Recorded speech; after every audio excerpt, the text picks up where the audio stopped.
জুলাই সনদ স্বাক্ষর হলো।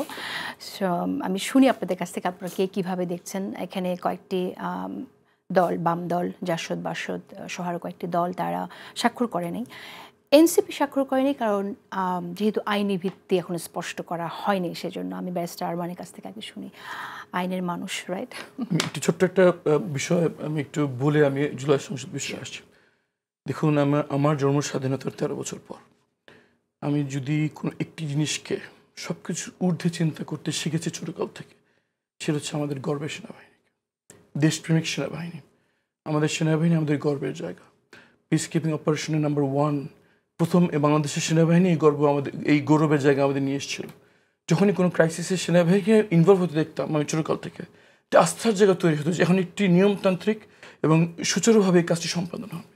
এই যে জনগণের আস্থার জায়গা ছিল সেনাবাহিনী, এই জায়গাটাকে এই গুম খুনে সেনাবাহিনীর সদস্য থেকে সম্পৃক্ত করে নষ্ট করে দেওয়া হয়েছে। ফ্যাসিবাদ এবং অধিপত্যবাদের শক্তিরা দুটি জিনিস করেছে এর মাধ্যমে। এক হচ্ছে রাজনীতিতে গুম খুনের প্রচলন শুরু করেছে, রাজনীতির সুস্থ ধারা থেকে একটি নোংরা অসুস্থ জায়গায় নিয়ে গিয়েছে। দ্বিতীয়ত হচ্ছে যেসব প্রতিষ্ঠানের প্রতি মানুষের অগাধ আস্থা ছিল, সব কিছুর উপরে যাদেরকে স্থান দিত মানুষের জনগণ, সেই আস্থার জায়গাটা ক্ষতিগ্রস্ত হয়েছে। আমার প্রশ্ন হচ্ছে, কেন এতগুলো মায়ের কান্নার ভার সেনাবাহিনী তাদের ঘাড়ে তুলে নিচ্ছে? কেন এতগুলি পরিবারের কান্নার কলঙ্ক সেনাবাহিনী তাদের ঘাড়ে তুলে নিচ্ছে? আমার মনে হয় সেনাবাহিনীর এই ভাবমূর্তিকে আবার পুনরুদ্ধার করার জন্য, তাদেরকে এই ধরনের ক্রিমিনাল অ্যাক্টিভিটির সাথে জড়িত যারা, তাদের ব্যাপারে কোনো রকম সম্পর্ক যদি না থাকে, অবিলম্বে ছেদ করে আবার মানুষের আস্থার জায়গায় নিয়ে আসার জন্য কাজ করতে হবে। আমি এখনও দৃঢ় বিশ্বাসী যে জুনিয়র অফিসার এবং সৈনিকেরা কেউ চায় না এই ফ্যাসিবাদের দায়ভার এখনও সেনাবাহিনীর টানুক। আমি একদম কোনো রকম হেজিটেশন ছাড়া বলছি, সেনাবাহিনীর জুনিয়র অফিসাররা এবং সৈনিক পার্টিরা এই ধরনের কোনো কিছুর সাথে সম্পর্কিত দায়ভার নিতে চায় না। তারপরে কেন তারা এখানে একটি রোল প্লে করছে?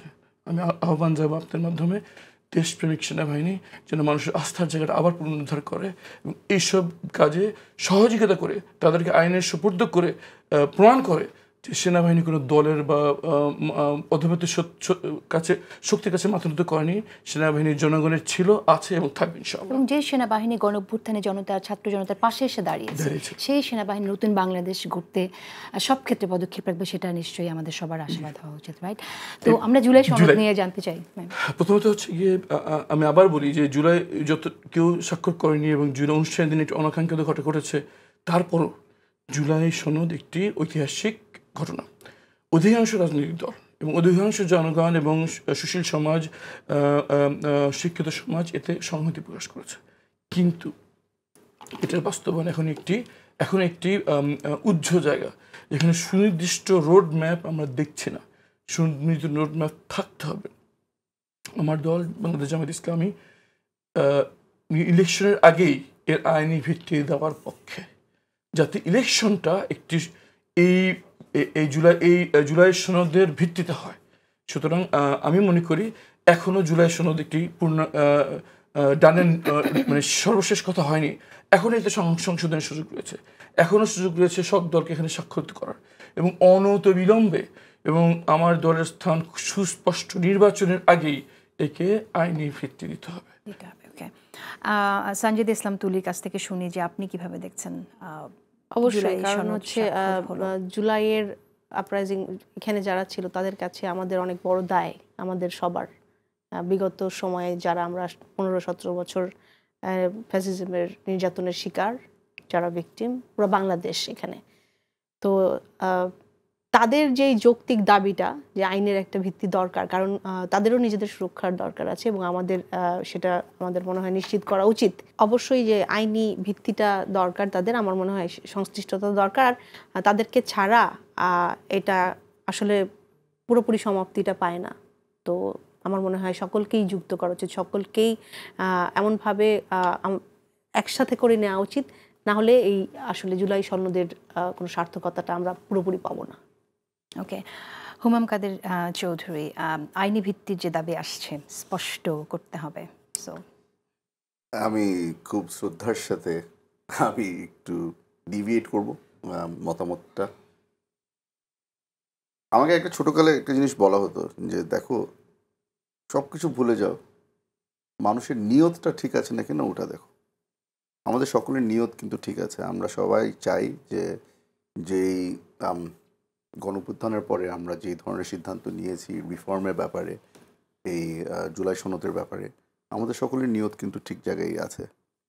আমাদেরকে এখন প্রেশারাইজ করা হচ্ছে যে এখানে আপনার একটা লিগ্যাল বাইন্ডিংসের মধ্যে নিয়ে আসতে হবে।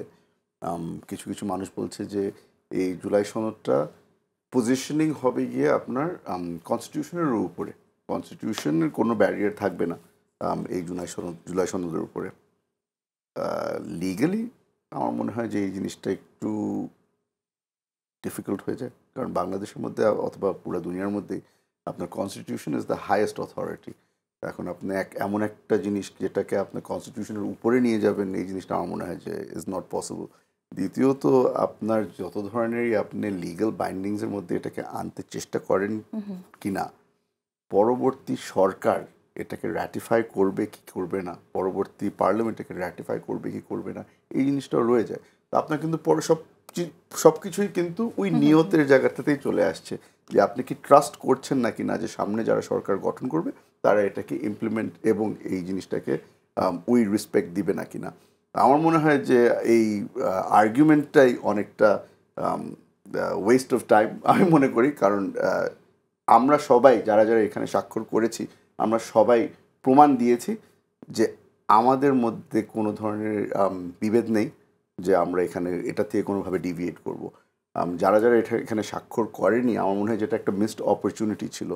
তাদের লড়াই, দীর্ঘদিনের লড়াই, আমাদের সাথে তারা বসেছে, রিফর্ম কমিশনে তারা বসেছে, তাদের ইনপুট খুবই ভাইটাল ছিল।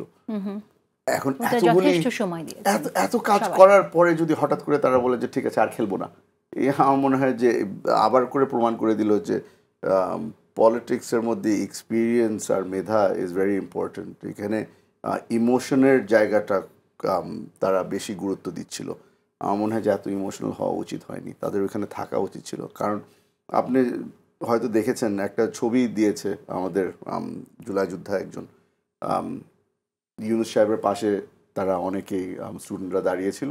পরবর্তীতে জুলাই সনদ যখন সই করা হচ্ছে তখন ইউনুস সাহেবের পাশে সব পলিটিশিয়ানরা দাঁড়িয়েছে। এই জিনিসটা কিন্তু আমরা চাইনি।